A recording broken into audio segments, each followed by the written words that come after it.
Ons staan vandag hierso. Dit plaas my in 'n posisie om te kyk na alles wat in die Bybel gebeur het, in die geskiedenis, in die eskatologie, in die Bybel. En dis hoekom my passie en my studies en my leefwyse is die laaste 59 jaar. Ons kyk in die verlede. Ek het alles wat in die Bybel is in die verlede. Van die skepping van die aarde af, waar die woord sê in Genesis 1 vers 1, en die aarde was woes en leeg, en die ruach, die asem van Jahwe, het gesweef, sy gees het gesweef oor die waters. Dit is die eskatologie, dis die verlede, alles wat van daar af gekom het, tot hierso vandag, 2026, is vir my nou die hede. Ons het al hierdie inligting, en dis hoekom ek al by oor die 3000 video's gemaak het. Dit gaan oor die eskatologie van die verlede en die hede. Ek is in die hede. En ek het die voorreg om hierdie bo-natuurlike inligting te kan interpreteer deur die Ruach HaKodesh, die Heilige Gees se leiding en sy bekendmaking. En nou sit ek vandag hierso 2026 en ek kyk na die toekoms. Verlede, hede, toekoms, die eskatologie.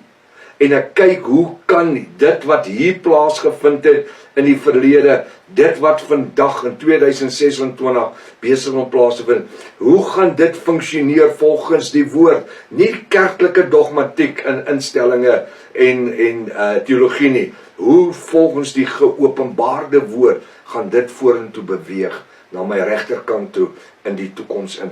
So wat sê hy? Wat aan die einde van die dae sal gebeur? Nou as ek vandag sit hierso in die ateljee 2026 en ek kyk vorentoe na die toekoms toe, dan kyk ek wat aan die einde van die dae gaan gebeur. Verstaan ons dit? Maar wanneer ek terugkyk, ek kom 59 jaar met eskatologie, navorsing en studies. As ek die horlosie terugdraai 59 jaar gelede, wat dan my hede was, dan dit wat al klaar plaasgevind het in 59 jaar, en die boeke wat ek geskryf het, 23 boeke, sulke dik boeke, A4 en A5 boeke, ek het nog nooit 'n traktaatjie geskryf nie. So, van hier af soontoe, in die toekoms in, sien ek wat aan die einde van die dae gaan gebeur. En dis waarmee ek met u besig is, om u te lei in hierdie einde van die dae. En dis wat die Satan gebruik vandag met 'n klein s, Satan met 'n klein s, want hy is die vader van die leuns en ons gee hom geen plek nie. En dis wat hy gebruik, hierdie wat aan die einde van die dae sal gebeur, die eindtyd.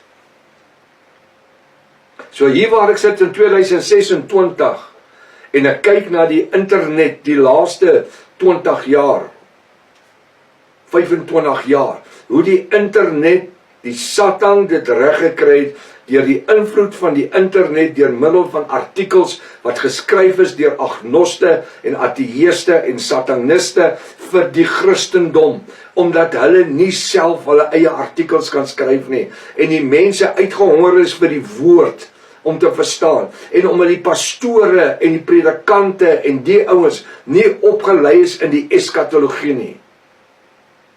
Soos in niks. Jy kan nie dit help nie, jy gaan vinnig 3 maande in 'n Bybelkollege oor die eskatologie praat, oor die boek Openbaring en daar in 3 maande, ag jy het nog nie eers die surface, hulle sê in Engels, you haven't even scraped the surface. Jy het nog nie eers die inleiding begin nie. Jy het nog nie eers die inleiding begin nie.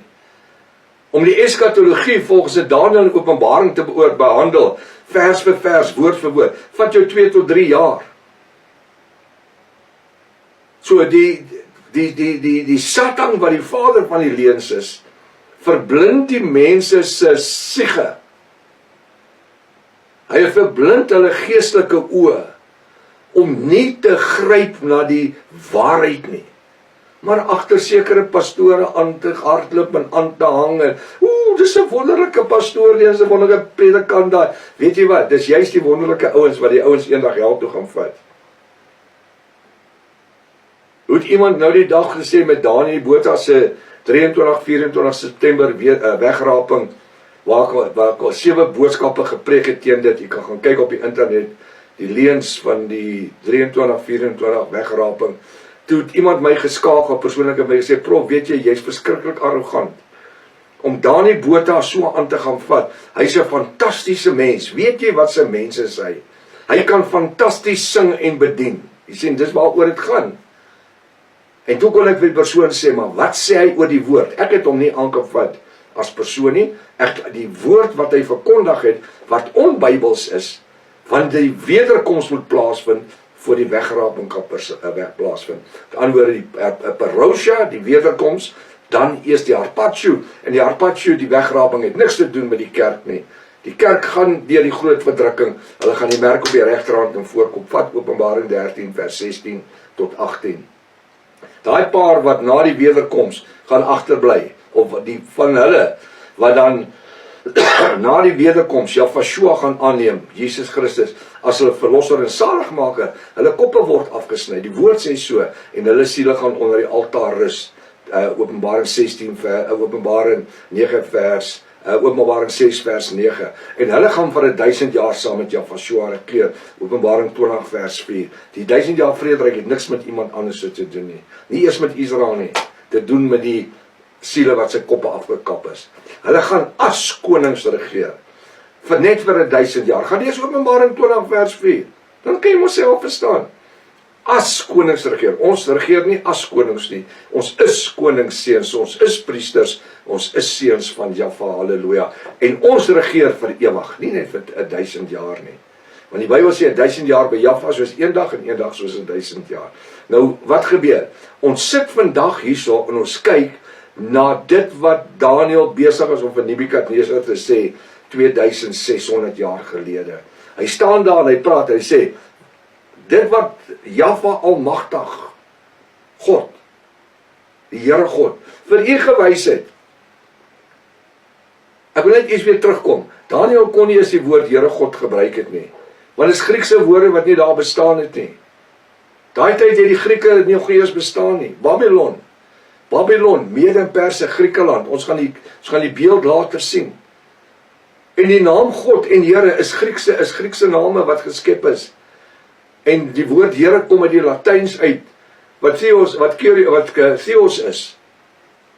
Kyrios is.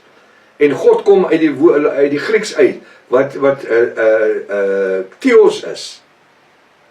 So, waar gaan ons heen? Op die einde van die dag, staan Daniel en hy praat van 'n tyd wat gaan kom, 2600 jaar gelede. Hy sê, hy het koning Nebukadneser bekend gemaak, wat aan die einde van die dae sal gebeur.